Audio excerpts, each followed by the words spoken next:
Good evening. We'll go ahead and get started. I'd ask that everyone please stand for the presentation of the colors by the Howard County Fire and Rescue Honor Guard and the playing of our national anthem.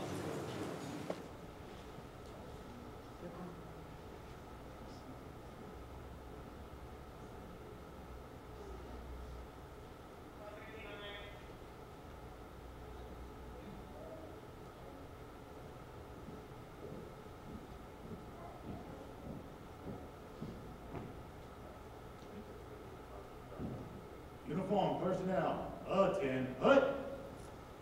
Honor guard, please now.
Please be seated. Before we begin, I will ask that Chief Chaplain Steve Stone please come forward for the invocation of our event. Chaplain Stone.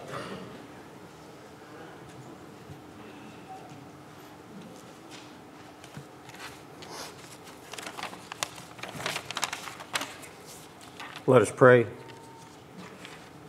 God of Abraham, Isaac, and Jacob, we gather on this beautiful spring evening that you have created for us. We come together in your sight, and we seek your blessing as we celebrate those among us who have exemplified a call to serve others.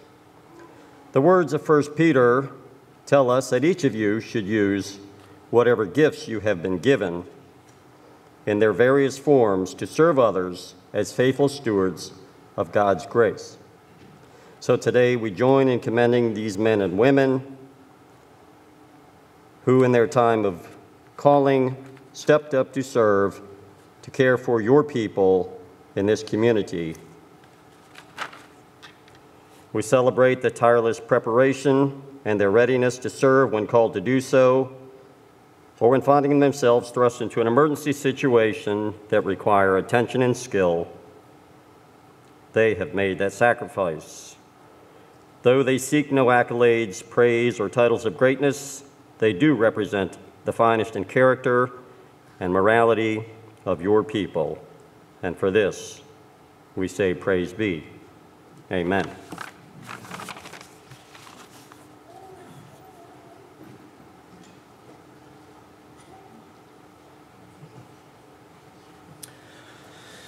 Well, good evening, everyone, and thank you for joining us as we acknowledge so many wonderful leaders, employees, and coworkers here for Howard County Fire and Rescue with our annual awards ceremony.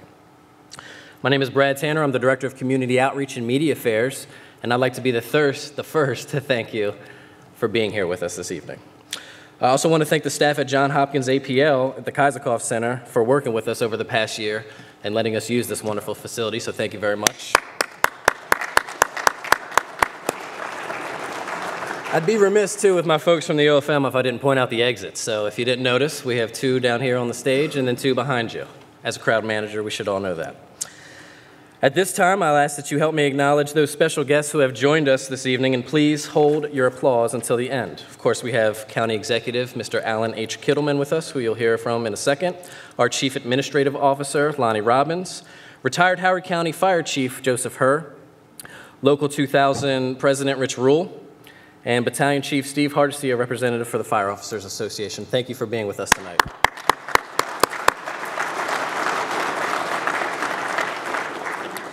So this evening, we celebrate and congratulate all the hard work that our first responders, our immediate responders, and our civilian staff have done over a specific period of time for our department. Tonight, we will be recognizing those efforts from July 1st, 2016 to December 31st, 2017. Now, before we get to the awards, let's kick things off with our opening remarks from our County Executive, Mr. Alan H. Kittleman.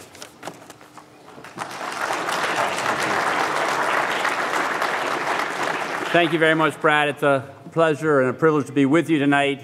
I just want to say thank you on behalf of all the residents of Howard County for all that you have done to keep our citizens safe and protect them. I also want to make sure I thank the family members out there. As some of you have heard me say in the past, my brother-in-law is a former career firefighter in Montgomery County. I say former because he retired in December.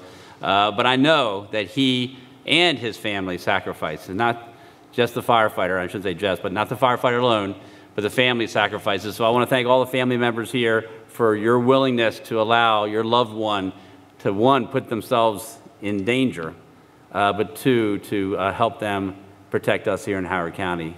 It takes a very special person who's willing to take that call, and I appreciate each and every one of you for doing that. And I'm very privileged to be here tonight to be able to also honor you and to thank you for your service, and for all the honorees, I congratulate you. And I'm sure all of you feel like you're being honored tonight, but it's really a team effort, and that's what it's all about. We have a strong combination system here in Howard County. I really appreciate working with Rich Rule, the president of Local 2000, and also with the volunteers and the civilians as well. I just want you to know that we're going to continue to work with you to make sure that you have the resources you need to make sure that we provide the best service we can to the people that we care the most about, the residents and the folks who visit Howard County. Also, a shout out to OEM up there. I see my good friends at the Office of Emergency Management. Thank you also for being here. And again, if there's anything I can do to help you, please let me know. But more than anything else, thank you from the very bottom of my heart. Take care. Oh, I almost forgot. There's a guy I'm supposed to introduce. I've just met this guy. No, I often say this as well. I think we're very fortunate in Howard County to have a leader of our fire and rescue service who is well respected, well beyond the Howard County jurisdiction lines. I was actually at an event not too long ago with people from all around the country, actually, and he was seen there as a leader of that group, of someone that they respected, that they call on. I am very fortunate to call him my friend, as well as the chief of our fire and rescue service. Very proud to have a Howard County guy who went up through the ranks, who's been at every level with all of you, and now he's the leader of all of us, our chief, John Butler. John.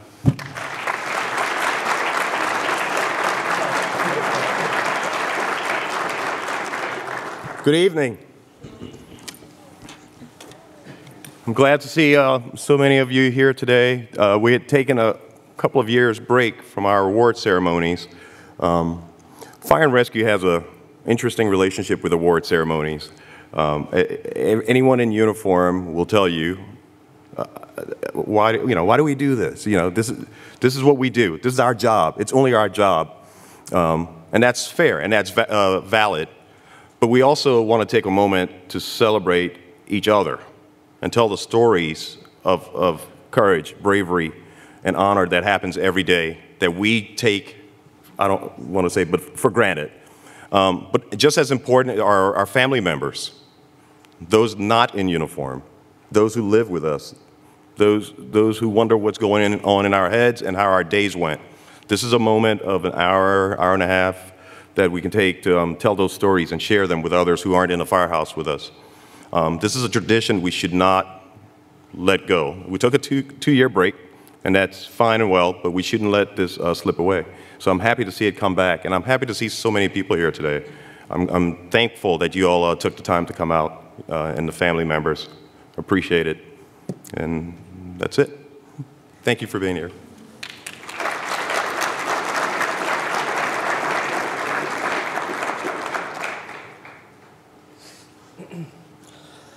All right, I think we're ready to get towards the awards. Before we begin, I want to make note of your awards program.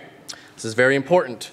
The list of the awards are in order, and we ask you to please take a look at those awards programs.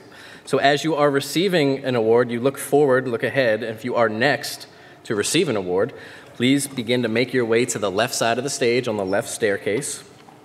This is very important for those awards with multiple recipients, such as our Certificates of Appreciation, Gifts of Life, our STORK awards. And don't worry, because I'll be in the audience. Make sure that you guys know where you're supposed to be. It should also be noted that the department's photographer will be taking photos of each recipient as they come on stage, so please refrain from standing up and coming down to take your pictures. There'll be a designated photo area in the lobby, you might have seen it out there, so that you can get a picture with your recipient after the ceremony. Now, with that said, and the house rules, of course, I'd like to welcome you to our MC for the evening, Acting Lieutenant Mr. Adam Nolder.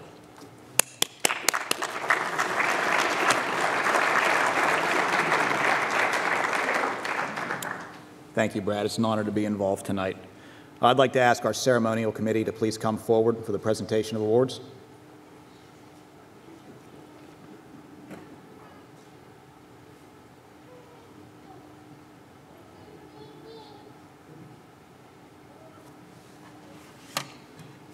We'll begin this evening with our unit citations.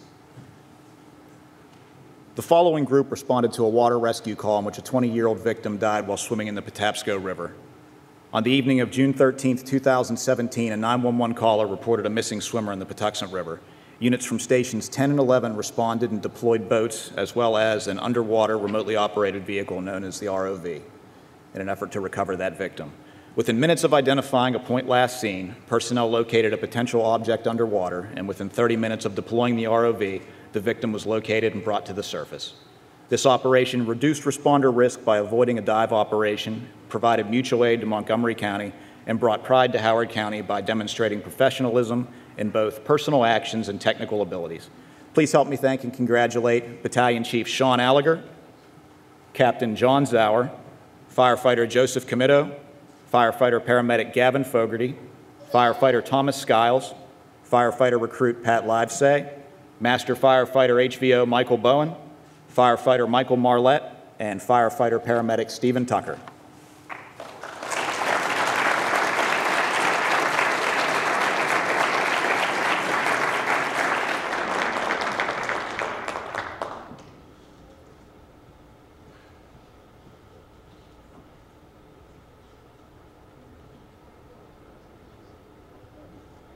On the night of July 30th, 2016, units were dispatched for multiple water rescues in the Ellicott City area.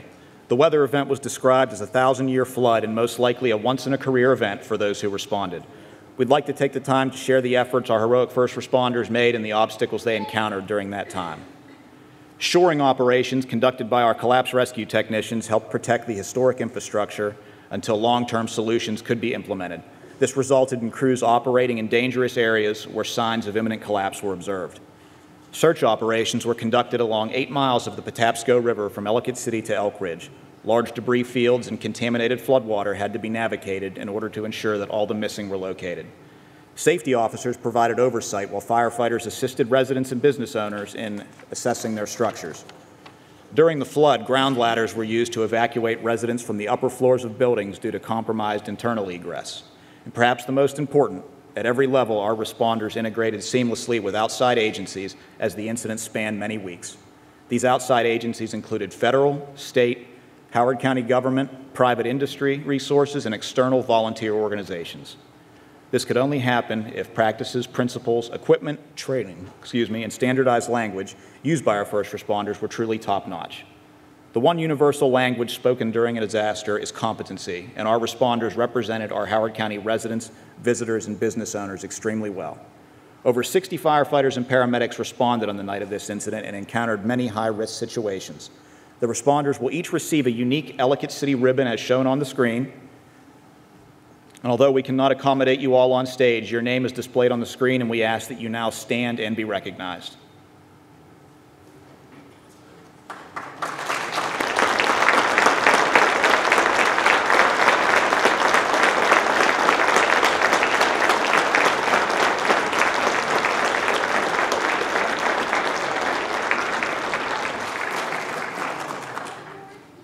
All those in attendance who responded the first night of the flood, please come up afterwards to receive your pin and for a group photo.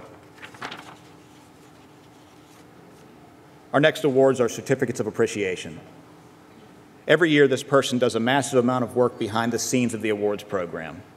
She has compiled all the information needed for the list of recipients. She then develops and prints certificates and coordinates signatures from the fire chief, chief administrative officer, and the county executive's office. She also orders all trophies and plaques. With her retirement forthcoming this summer, the awards committee, current and previous, wanted to take the time to say thank you. This operation would not work without you. Ladies and gentlemen, please help me thank Ms. Sandy Shadrick.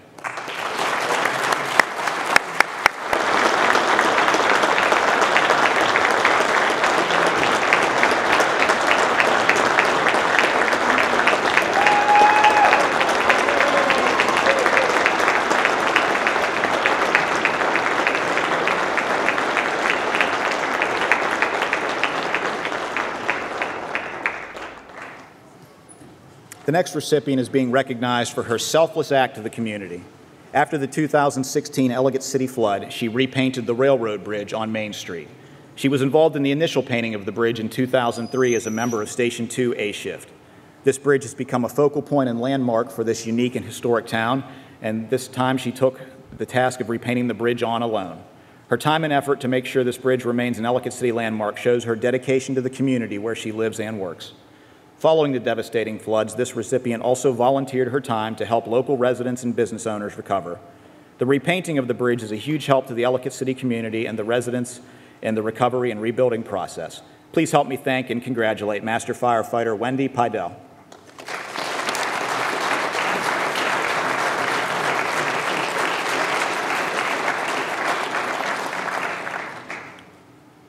Our next recipient did an exceptional job teaching the EMT portion of Training Class 29's Academy. Class 29 had a 100% pass rate on the Academy test and on the National Registry exam, which is very uncommon in the EMT section. This individual was very innovative with her instruction, not only for the EMT class which she led, but also was a stellar support instructor for the other programs.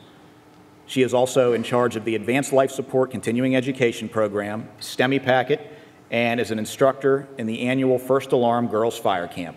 Ladies and gentlemen, please help me thank and congratulate firefighter paramedic Cammie Powell.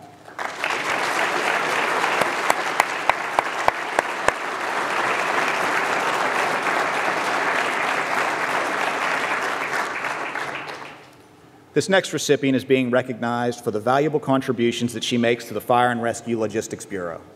She is the go-to person when DFRS employees as well as outside departments need training or have questions. She often works with other departments and maintains professional relationships. She even took the time out of her day to help the students of the 2017 Officer Candidate School with their projects. Her hard work, energy, and knowledge have been critical to the recent transition in the Logistics Bureau. She has willingly undertaken many projects that have resulted in cost savings and improved efficiency. Please help me thank and congratulate Ms. Jackie Tyndale.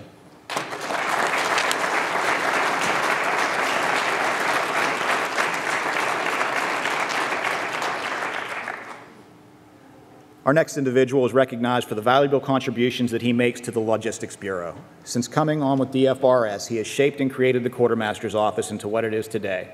He is a dedicated and conscientious employee. He invests his time and energy into researching and increasing the safety of our uniforms and protective gear. He has also been proactive in developing cost-saving initiatives and programs. He is essential to the success of the supply unit and an asset to our department. Ladies and gentlemen, please help me thank Mr. Johnny McComb.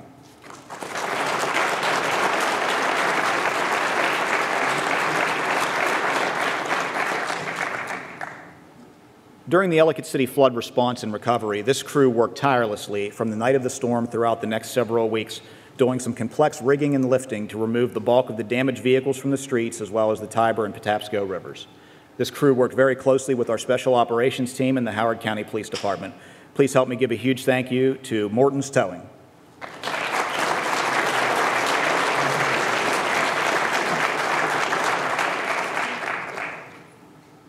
Our next recipient was integral in developing new online learning tools for training Class 29 to use during the EMT portion of their academy.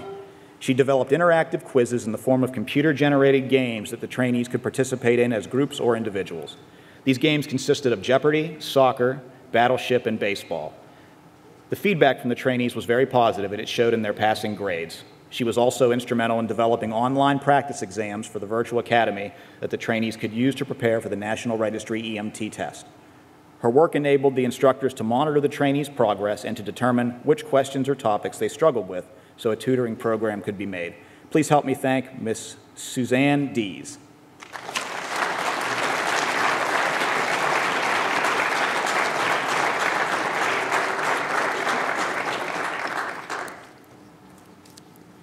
On January 2nd, 2017, there was an apartment fire on Murray Hill Road in the King's Contrivance section of Columbia. A deaf resident lived in an adjacent apartment, and even though the building's fire alarm was activated, the resident was not alerted to the fire. Firefighters attempted to alert him and ultimately had to force entry and found him working on his computer. DFRS officers communicated by text with him in attempts to get permission to come back and install a Safe Awake, which is a bedside device used to alert deaf and hard of hearing individuals by vibrating under a mattress or pillow when a functioning smoke alarm sounds. At first, the resident refused the installation of the Safe Awake. But thanks to some persistent individuals and their talents, such as utilizing the Maryland Relay Service and being educated in sign language, crews were able to communicate with the resident and were permitted to install the Safe Awake device. Please help me thank Master Firefighter HVO Tim Daly, Lieutenant Craig Matthews, and Ms. Sue Shalon.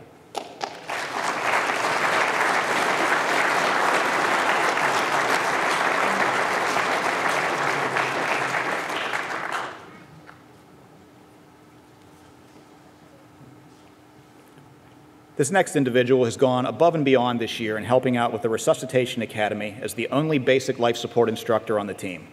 Also, this individual handles all the logistics and maintenance for the Resuscitation Academy equipment. He serves as a BLS representative for the Pediatric Emergency Medical Advisory Committee. Also, he assisted in BLS protocol updates for MIMS for the Pediatric Cardiac Arrest Protocol. He participates in the Cardiac Arrest Steering Committee for Howard County and serves on several other local committees. Ladies and gentlemen, please help me thank and congratulate Firefighter Richard High.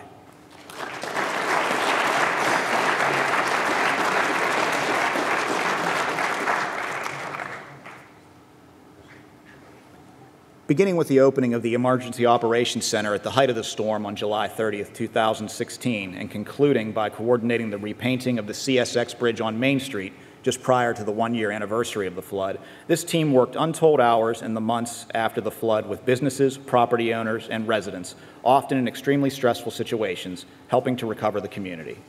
The team never lost focus for the fact that the community was most important despite many competing priorities. They displayed creative and innovative problem solving, often drawing on national best practice, and worked hard to make sure all stakeholders were kept in the communication loop. The team helped pull together numerous groups such as the Community Advisory Group, the Long-Term Recovery Committee, and numerous ad hoc problem-solving groups. As previously mentioned, the team, though stretched thin and often exhausted, kept focus and is glad to have served the community during one of the toughest assignments of their career. Please help me thank and congratulate Office of Emergency Management Director Ryan Miller, previous Deputy Director Thomas McNeil, Deputy Director Michael Hinson, Firefighter Christopher Meyer, Ms. Amanda Fall, and Mr. Richard Phillips. Absolutely. I'll be right there. Also, just joining us now is Councilman John Weinstein of District 1. I want to thank him for being here. And John, I want you to come up with us. Can you come up with us? Especially for now. This is Ellicott City, man.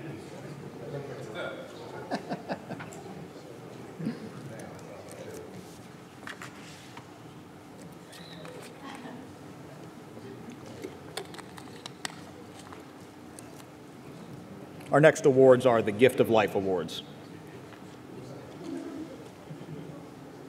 Excuse me a second. Sorry. Excuse me. Joe Herr, come here. For those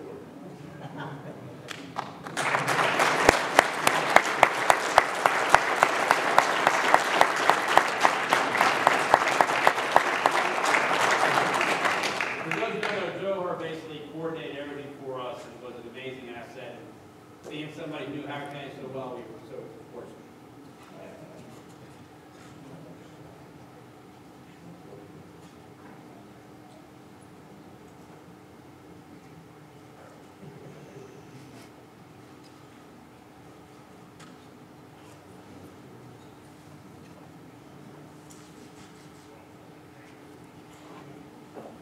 On June 11, 2017, Paramedic 25 and Paramedic Engine 91 arrived on the scene to find a 58-year-old male lying on the ground in moderate distress with a chief complaint of chest pain. The patient was participating in a soccer game when he experienced an acute onset of chest pain and nausea. He was given medication from a teammate who happened to be a physician to relieve the pain, but it did not subside. Crews evaluated his condition and transported him to Howard County General. Upon arrival in the emergency room, the patient noted the nausea had not eased and shortly after went into cardiac arrest while still on DFRS equipment. The EMS crew and hospital staff performed CPR and defibrillated him for a successful return of spontaneous circulation. By the time the crew left the hospital, the patient was alert, conscious, and oriented. This favorable outcome was due to the effective work done by those involved. Ladies and gentlemen, please help me thank and congratulate firefighter recruit John Dayhoff, firefighter paramedic Jeff Douglas, firefighter paramedic Wendy Pidell, Lieutenant Paramedic Mike Ricker, firefighter John Hand, and firefighter Charlene Burgess.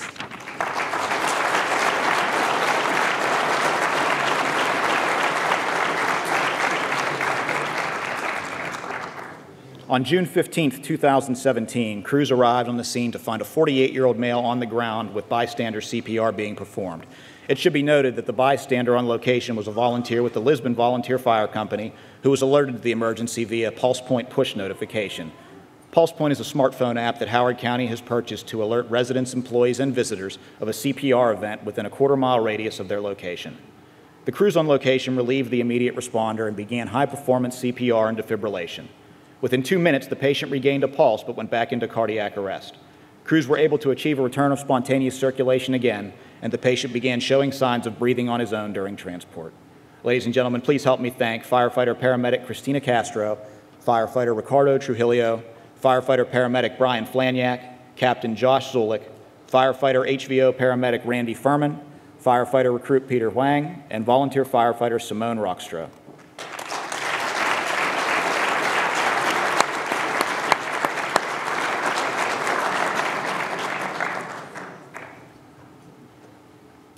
On October 14, 2017, units responded to assist an unconscious 44-year-old female after her husband called 911.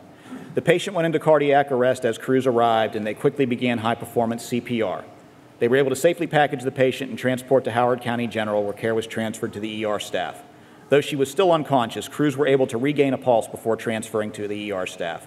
Ladies and gentlemen, please help me congratulate firefighter-paramedic Sarah Gajewski, firefighter Adam Bright, firefighter HVO Lucas Guyman, Captain Paramedic Chris Shannon, firefighter paramedic Rose Smithmeyer, firefighter Daniel DiVirgilio, and Captain Paramedic Michael Stoner.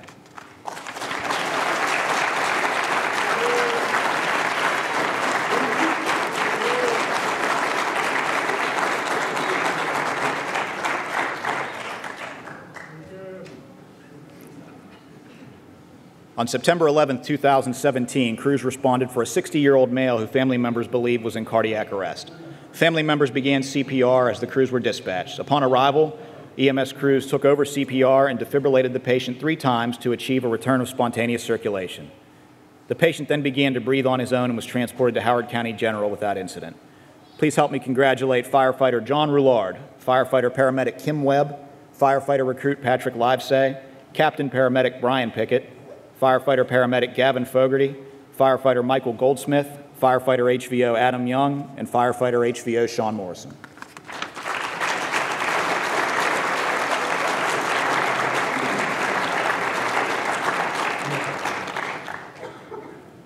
On March 7, 2017, crews were dispatched to an outpatient imaging center for a cardiac arrest. The patient had begun seizing and became unresponsive. Staff at the imaging center called 911 and began CPR when no pulse was detected. They also hooked the patient up to their AED, but no shock was advised. Upon DFRS arrival, firefighters and paramedics were able to locate a pulse and determine this may be the result of an allergic reaction, so they quickly administered an EpiPen. The patient then became conscious and was able to be transported to Howard County General without complication. Please help me thank Lieutenant Nate Stone, firefighter Michael Amos, firefighter paramedic Cameron Diggs, firefighter Lawrence Singer, firefighter Eric Fesmeyer, firefighter HVO Brad Scott, and Captain paramedic Eric May.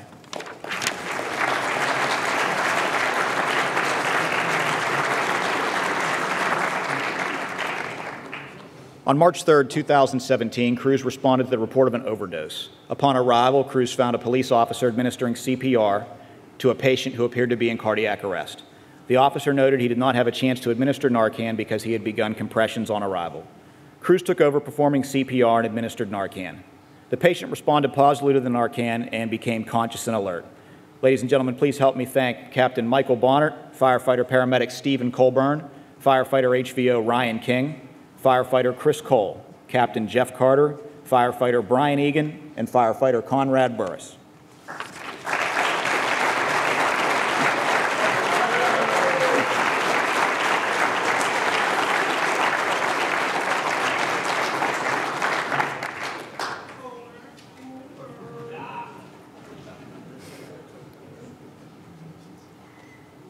Our next awards are the STORK Awards, which are given to providers who assist with childbirth.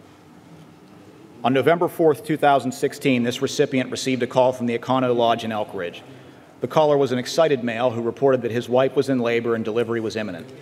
Expertly recognizing the situation, he calmed the caller and transferred all information over to fire dispatch in less than 90 seconds.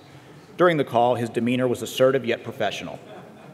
He had the caller set the phone to speaker so he could communicate with both parties and allow the father to carry out his instructions. He correctly and effortlessly applied calming techniques, delivery, and pre-arrival instructions. The baby was delivered quickly, and he confirmed that the baby and mother's condition were okay right away. He also delivered instructions for infant care, which included cleaning off the child, tying off the umbilical cord, and preparing for the delivery of the afterbirth. Before the paramedics arrived, he engaged the callers about their other children and their welfare and other relevant conversation to keep everyone calm. Upon arrival, crews found a stable mother and infant who were then transported to Howard County General in good condition. Ladies and gentlemen, please help me thank and congratulate Dispatcher First Class Sean Simmons.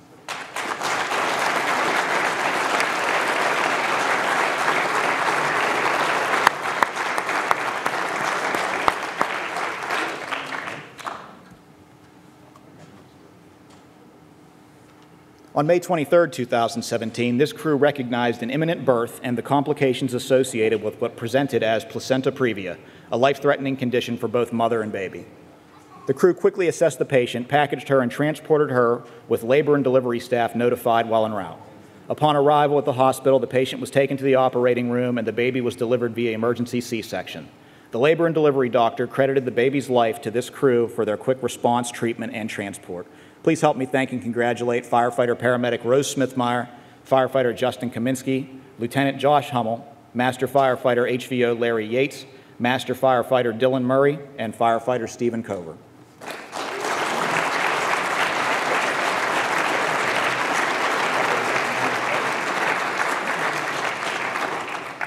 On June 29, 2017, while en route to the hospital with an imminent childbirth, these providers pulled to the side of Route 29 and assisted a patient in the delivery of her baby girl. Following the birth, the crew continued transport to the hospital where care was transitioned to labor and delivery staff. Please help me thank and congratulate firefighter-paramedic Gavin Fogarty and firefighter Thomas Stiles.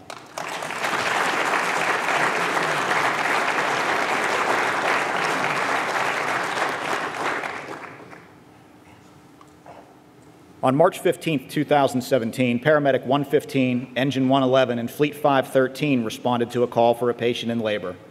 Upon arrival at the scene, crews assisted the mother with delivery of a baby boy. Paramedic 115 continued the transport of mother and child to Howard County Labor and Delivery. Ladies and gentlemen, please help me thank and congratulate Captain Vincent Baker, Lieutenant Chris Allager, firefighter-paramedic Gavin Fogarty, firefighter Gamil Aubert, firefighter Thomas Skiles, and firefighter Daniel DiVirgilio.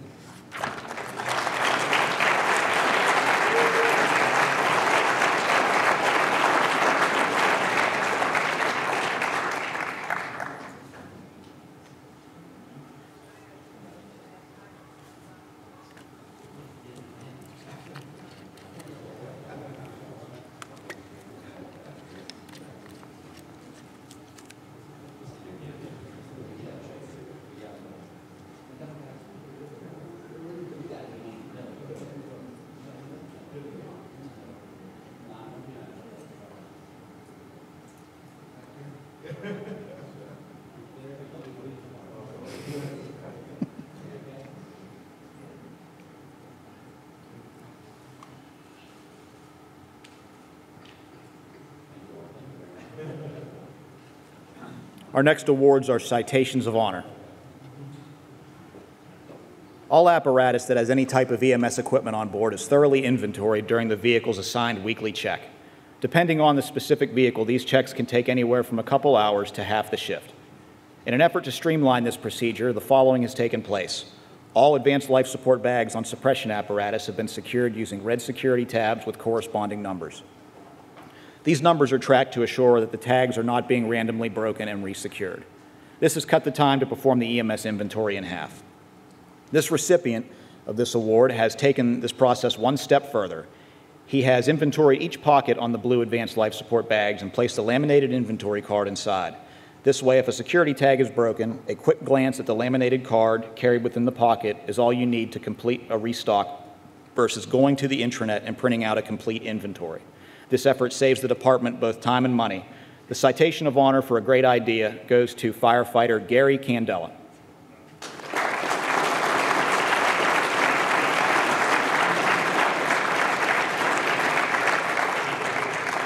Gary couldn't be here this evening, so this award will be presented to him on his next shift.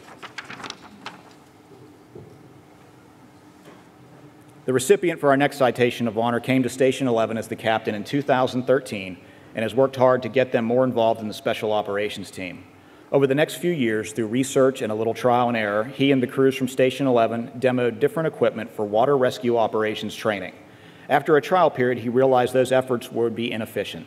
So he moved on to the next big research project, a victim recovery system. He spent countless hours researching underwater remotely operated vehicles. He orchestrated a high-profile underwater recovery vehicle demo at Centennial Park and won the support of DFRS leadership. Now, Station 11 is not just a satellite special operations company. It serves as Howard County's tactical water and underwater response station. This is now a regional asset and has responded to drowning calls in Frederick and Montgomery counties. On June 13, 2017, Station 11 responded to a drowning in the Patuxent River, and our recipient's vision had ultimately led to Howard County's first victim recovery using sonar. Ladies and gentlemen, please help me thank and congratulate the Citation of Honor awardee for a great idea, Captain Vincent Baker.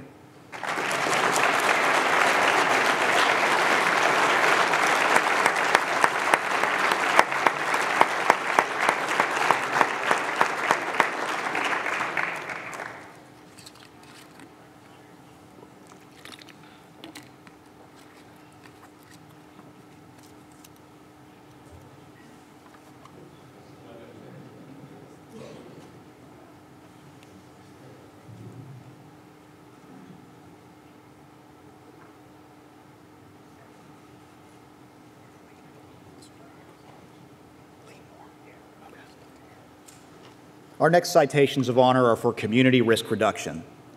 This recipient continues to inspire community members to save lives on a daily basis. Her passion to educate others and encourage them to practice life safety is reflected throughout the communities of Howard County. The department has received multiple letters of appreciation about her teaching methods over the past 2 years. Those letters come from, but are not limited to, Howard County residents, the Howard County Public School System, and other departments within Howard County government. Her classes have encouraged residents to perform CPR when needed, and as a result, save lives of those in need. At the end of calendar year 2017, there were over 63,000 residents, employees, and visitors of Howard County trained in hands-only CPR. Over 14,000 of those were conducted in 2017 alone. She is the reason for the department's success in the community CPR and Stop the Bleed programs. Ladies and gentlemen, please help me thank and congratulate Ms. Katie Larkins.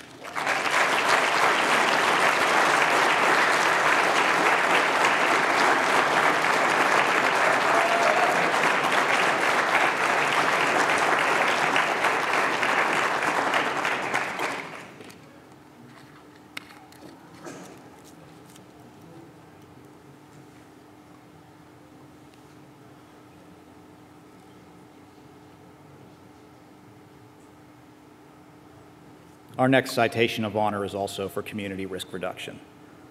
When the department amended the Howard County Fire Code in the spring of 2016, language was added to address hazardous materials inspections.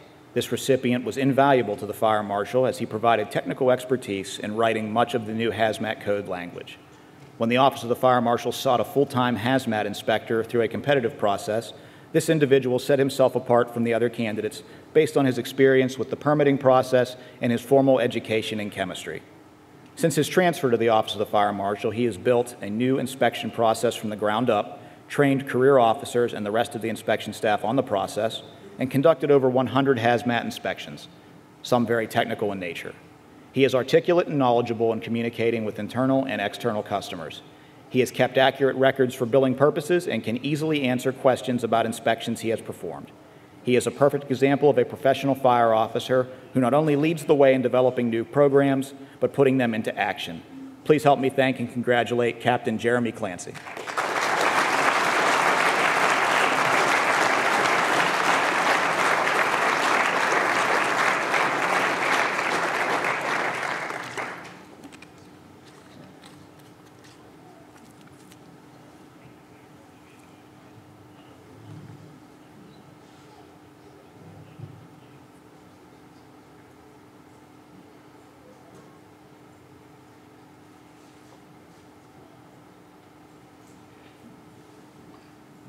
Our next citation of honor is for mentorship.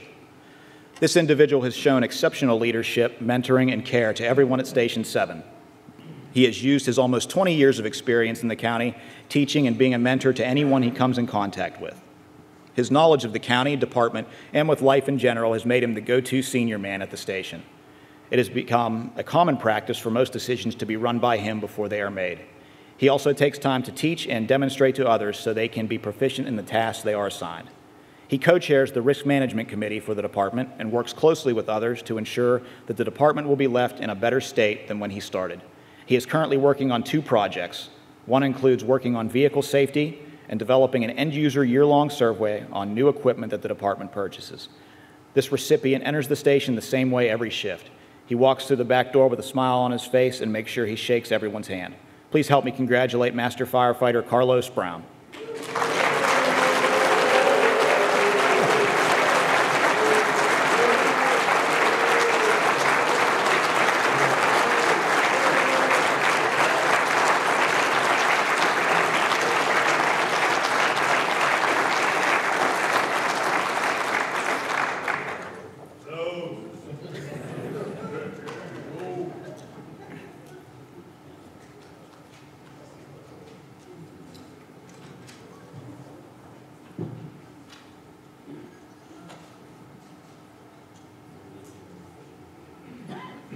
Our next award is for quality of care. This individual has served DFRS tirelessly by ensuring that our electronic medical records system, also known as eMeds, and LifePak cardiac monitoring meets the needs of the department. These programs are critical to our being able to function as an EMS system. He frequently goes above and beyond, including dealing with after-hours issues, serving as a go-between for external technical support and maintenance providers, and also represents HCDFRS at a statewide steering committee meetings and is always willing to lend a helping hand to our mutual aid partners. His work is key to the department's EMS program success and helping our personnel have access to life-saving equipment. For the Quality of Care Award, please help me congratulate Lieutenant John Connolly.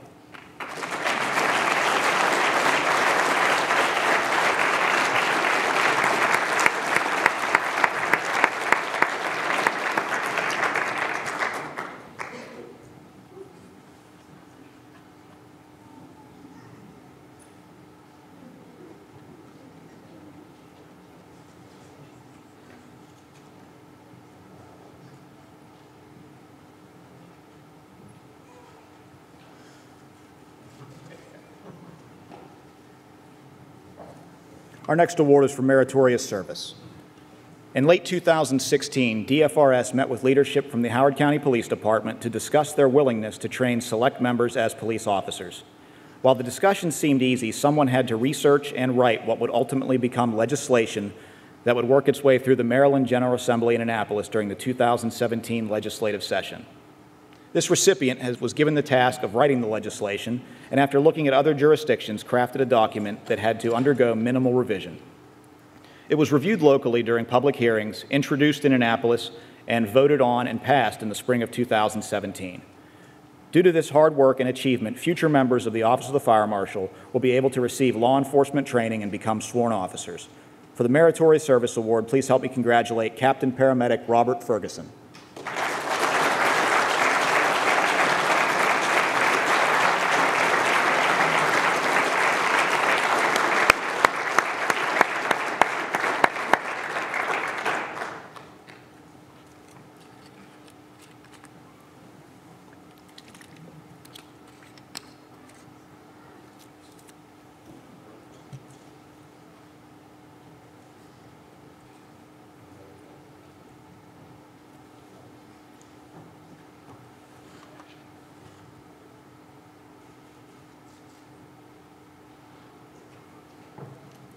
Our next award is a Bronze Medal of Valor. In the early morning of December 17, 2016, Squad 1 and Paramedic 1-5 were dispatched to Baltimore City to assist units on a multi-vehicle crash on Interstate 95. After arriving at the staging area, crews were immediately directed to assist units with extrication and the transporting of patients.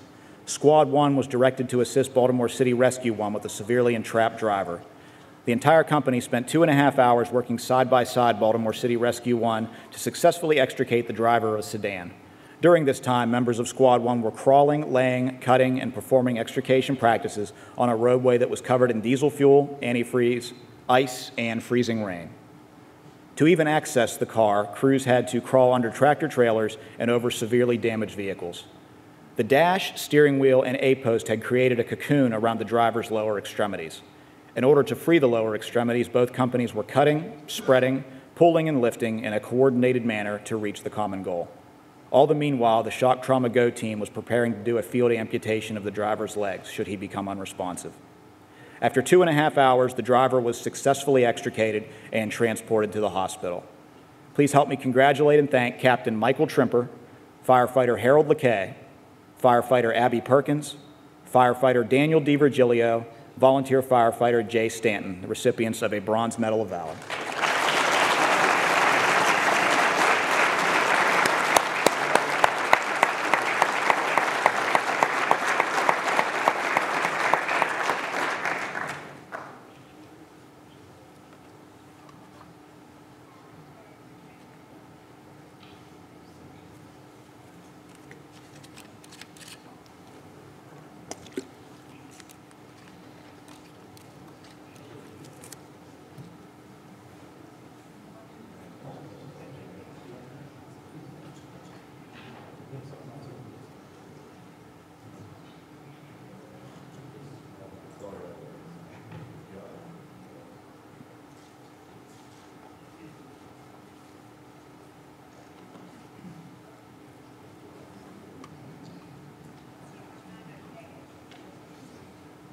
Our next award is also a Bronze Medal of Valor.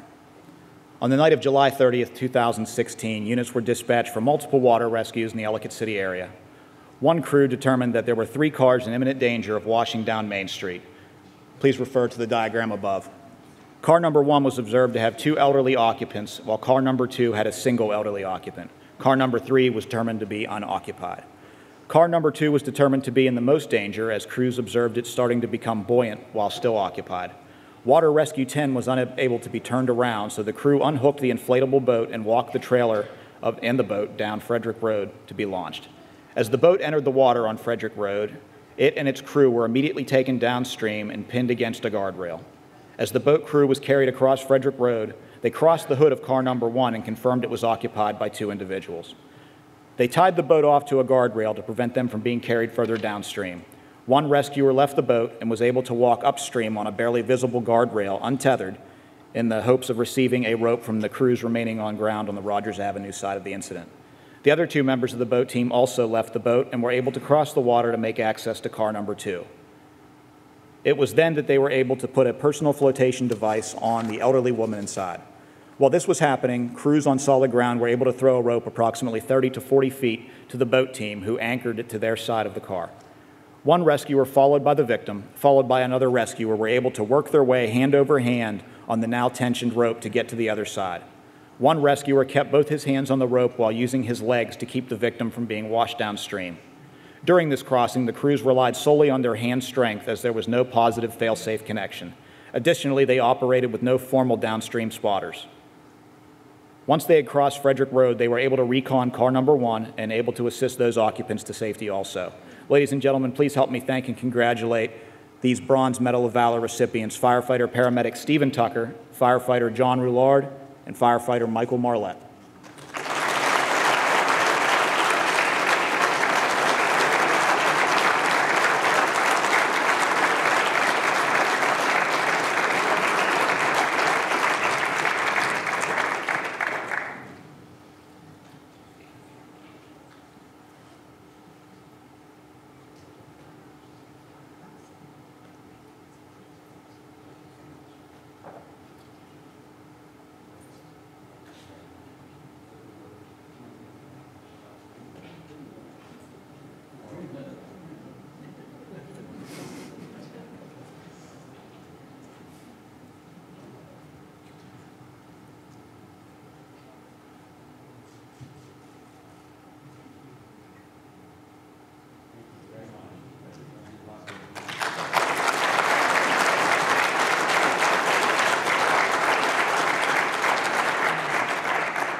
Our next award is the Silver Medal of Valor.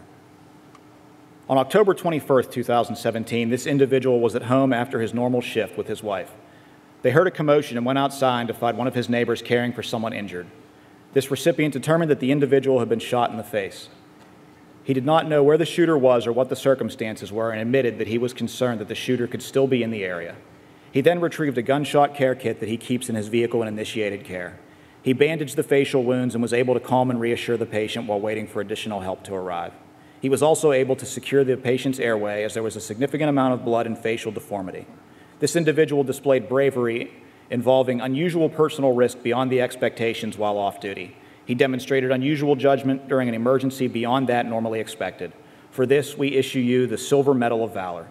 Please help me thank and congratulate firefighter Zachary Means.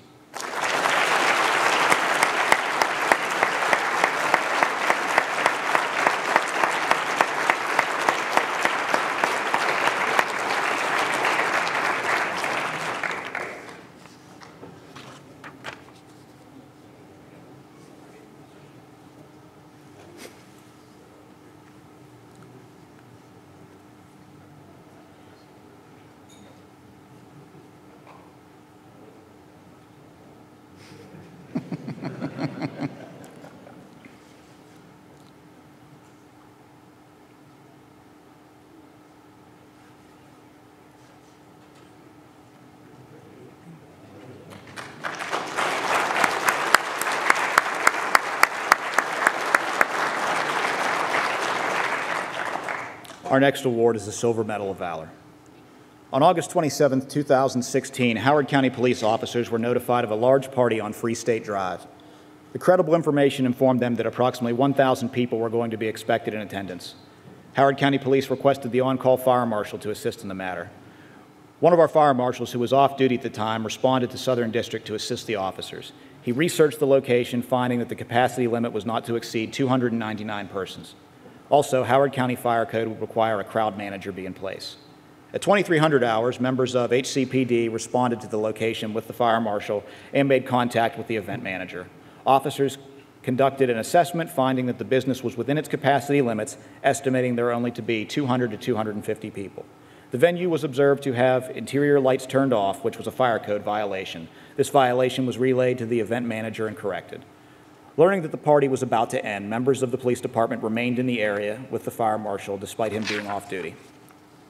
Shortly after midnight, officers heard a verbal altercation and then several gunshots from the parking lot.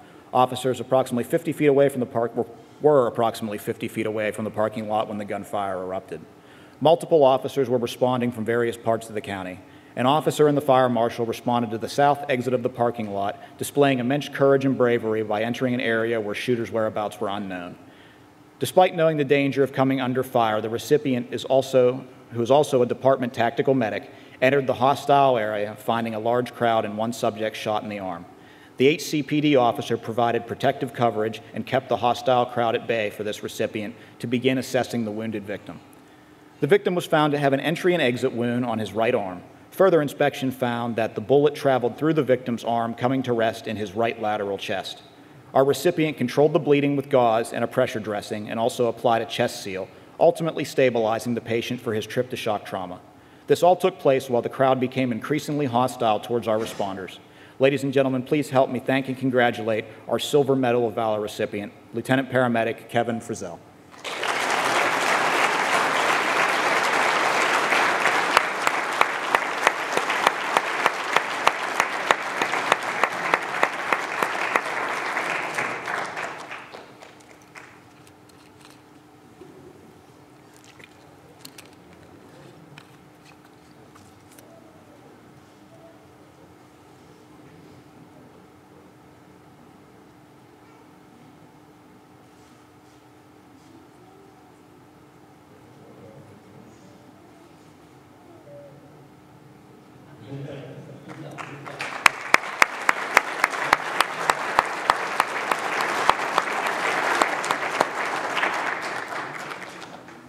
Our next award is for Firefighter of the Year.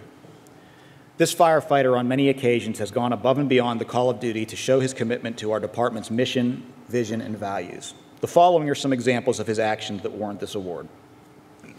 This firefighter has had many positive interactions with the public beyond the performance of his normal duties. These include fixing a resident's light after it was damaged on a call, playing soccer with residents during our weekend punt, pass, and kick physical training. This firefighter has also made many efforts to improve the operational performance of the company, including mentoring firefighters and recruits, leading shift acquired structure training, working with the volunteers to procure a new weighted training mannequin for operational readiness, and working to improve scene lighting on Engine 82. He also is leading the effort to reconfigure, clean, and restock the hose bed of Engine 82. He has assisted in leading to the complete remodel of Station 8's workshop to include building a new workbench, organizing the tools, painting, replacing the ceiling tiles, replacing overhead lighting, installing wall cabinets and cabinet lighting, and repurposing the old workbench. This firefighter has also promoted many activities to promote unit cohesion, including shift activities off-duty, which would be the First Responder Delaware Bridge Memorial Run, and buying a gift to commemorate Captain Lagana's time at Station 8. In addition, he excels on calls, functioning independently to accomplish incident objectives. One example was on a house fire where he was the operator of Engine 8-2, positioned on a secondary hydrant while the crew and the officer were on the fire ground. A company responding to the Charlie side of the structure called him on the radio to pick up their hydrant. He responded immediately to the new location and not only prepared to supply their hydrant, but also connected in a heavy water hookup configuration to anticipate additional fire ground needs. He is an exemplary employee who embodies and elevates the DFRS motto of educate, protect, and serve. He interfaces with residents, volunteers, and his fellow firefighters with all the same enthusiasm and goodwill and inspires others on the shift to perform better. He is a motivator and coach in the gym, on the training ground, and on incidents. There is no doubt that he deserves to be the 2017 Firefighter of the Year. Ladies and gentlemen, please help me congratulate our Firefighter of the Year, Firefighter Jason Bloom.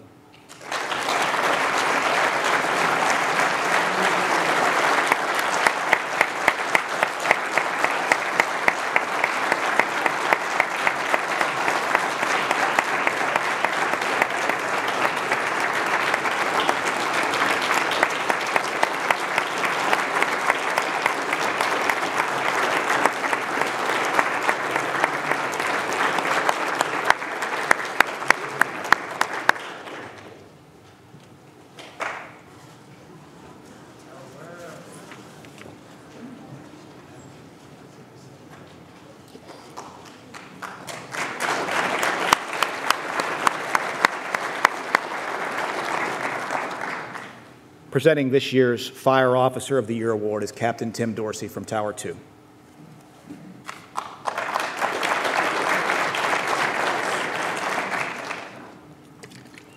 Thank you, Adam. Good evening, everybody. I'm Captain Tim Dorsey. Like Adam said, I'm here to present this year's Fire Officer of the Year award. It's tough getting old here. I've had the opportunity and privilege to work closely with this year's recipient for the past 2 years at Fire Station 2. During that time, I've been consistently impressed by both his positive attitude towards his work and his performance as a supervisor. Through his interpersonal and communication skills, it makes for a professional work environment, not only between the two of us as supervisors, but all others under his supervision. This fire officer plays an integral part in the success of the Station 2 team by always leading by example and demonstrating a strong work ethic. His 29 years of both volunteer and career experience in the Howard County Fire Service, combined with his ability to take charge and solve even the most difficult challenges, sets him a step above most supervisors. His incident management skill level is well above his current rank and has been demonstrated to me on a daily basis in all facets of the fire service. This fire officer has demonstrated the ability to handle not only the day-to-day issues that take place at Station 2, but the ability to adapt and handle any and all challenges that are presented to him. His natural ability to mentor junior firefighters and motivate them to become the best they can be. He assists them with setting short-term and long-term goals for their careers, all the while setting them up for success. His dedication to the job doesn't stop at the fire station. He is involved with the community by heading up the local 2000 scholarship program offered to all Howard County high schools. He also coaches soccer and basketball for local community programs in the county. He continues to set the goals for the Station 2 team at a high level and ensures through his daily guidance and leadership that the Station 2 team maintains that high standard. He is a role model for his peers and a huge asset to this department. I know of no one more deserving of this award.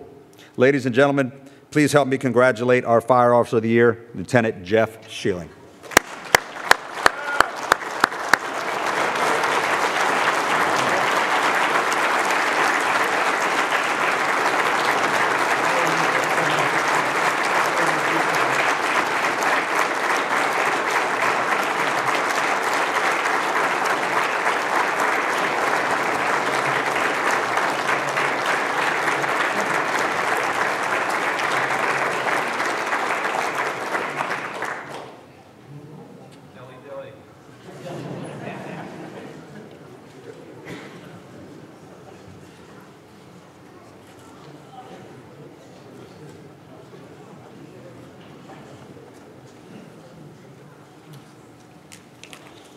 Folks, let's have another big round of applause for all of our recipients this evening.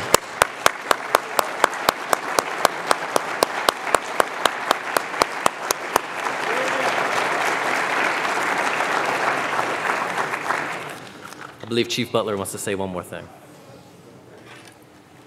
There's a group of people in the audience that are unsung, and the department really is run by this group.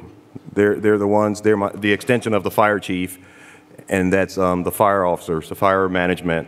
If I can just have all the chief officers and captains stand up, and let me just publicly thank you for keeping this department safe in the middle of the night when I'm asleep. So thank you so much. I appreciate it.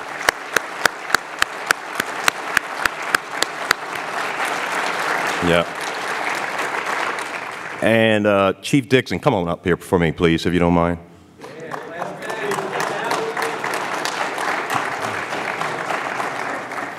We have one leaving the nest, which is kind of disappointing, but Chief Dixon is leaving us this spring to take the job as fire chief in Goldsboro, North Carolina. And it's bittersweet. It's flattery for the fire chief to see other chiefs develop. He's worked really hard to do this.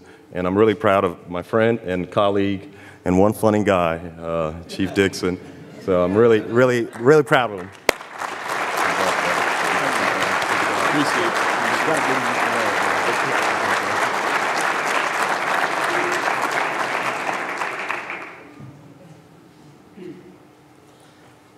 I'll now call Chaplain Stone back for the benediction of this event.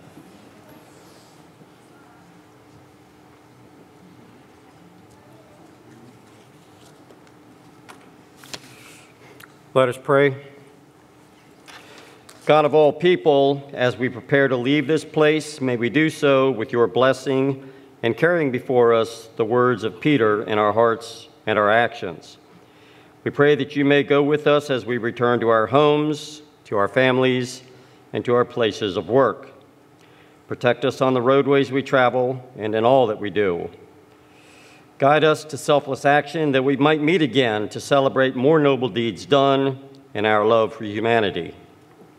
Father, we pray for your continued love and guidance for each of us and for the men and women of this department. Let us remember those first responders who have made the difference in the life or the lives of others through their love of you and one another. Amen.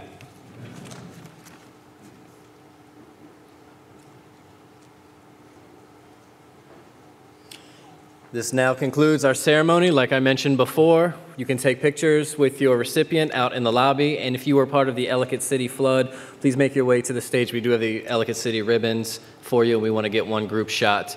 Thank you all for being here, and have a safe night.